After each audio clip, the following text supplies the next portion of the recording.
আজি কেবিনেটত আমি এটা যথেষ্ট ডাঙৰ সিদ্ধান্ত গ্ৰহণ কৰোঁ। আপোনালোকে জানে যে ইমান দিনে NPS OPS ৰাজ্য চৰকাৰৰ কৰ্মচাৰীসকলৰ বাবে এটা আলোচনাৰ বিষয়বস্তু আছিলে। ভাৰত চৰকাৰে এটা সিদ্ধান্ত গ্ৰহণ কৰিছিল যে 25 বছৰ কাম কৰি থকা যিসকল চৰকাৰী কৰ্মচাৰী তেওঁলোকে যেতিয়া ৰিটায়াৰমেণ্ট হয় তেওঁলোকক আমি পুৰণি পেঞ্চন আঁচনিৰ দৰেই আমি পেঞ্চন প্ৰদান কৰিম। আৰু যিসকলে 10 বছৰ কাম কৰি তেওঁলোকে ৰিটায়াৰমেণ্ট হ'ব লগা হয় তেওঁলোকৰ কাৰণেও আমি পেঞ্চনৰ ব্যৱস্থা কৰিম। আৰু পেঞ্চনৰ লগতে তেওঁলোকে DA আদিও লাভ কৰিব।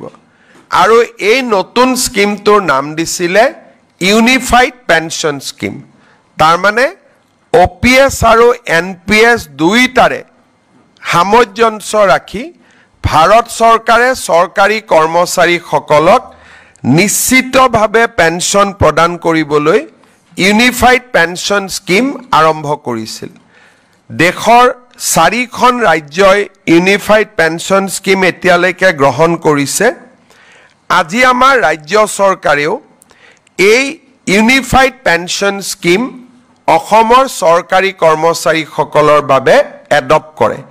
ইয়াৰ ফলত ৰাজ্যত বহু দিনৰ পৰা চলি থকা NPS আৰু OPSৰ বিতৰ্ক সামৰণি পৰিব। যিসকলে NPSত থাকিব খোজে বিশেষকৈ যিসকল ডেকা ল'ৰা নতুনকৈ নিযুক্তি হৈছে তেওঁলোকে NPSতে বেনিফিট বেছিকৈ পাব UPSতকৈও। কিন্তু আমি দুইটা অপচন তেওঁলোকৰ বাবে খুলি দিছোঁ যে তেওঁলোকে নিজে বিচাৰিলে NPSতো থাকিব পাৰিব বা তেওঁলোকে UPSতো যাব পাৰিব। UPSলৈকে যোৱা মানে তেওঁলোকে নিশ্চিত পেঞ্চন OPSৰ লোকসকলে যেনেকৈ পাই আছিলে অল্ড পেঞ্চন স্কিমৰ UPSত গ'লে তেওঁলোকে নিশ্চিতভাৱে পেঞ্চন লাভ কৰি থাকিব। আজি এই আঁচনিখন ৰাজ্য চৰকাৰৰ কেবিনেটে গ্ৰহণ কৰে আৰু এবছৰৰ ভিতৰত কৰ্মচাৰীসকলে সিদ্ধান্ত ল'ব পাৰিব যে আমি NPSত থাকিম নে আমি UPSলৈকে যাম। ইয়াৰ ফলত ৰাজ্যত চলি থকা বা দেশত চলি থকা এটা বহুদিনীয়া বিতৰ্কৰ সামৰণি পৰিব বুলি আমি আশা কৰিছোঁ।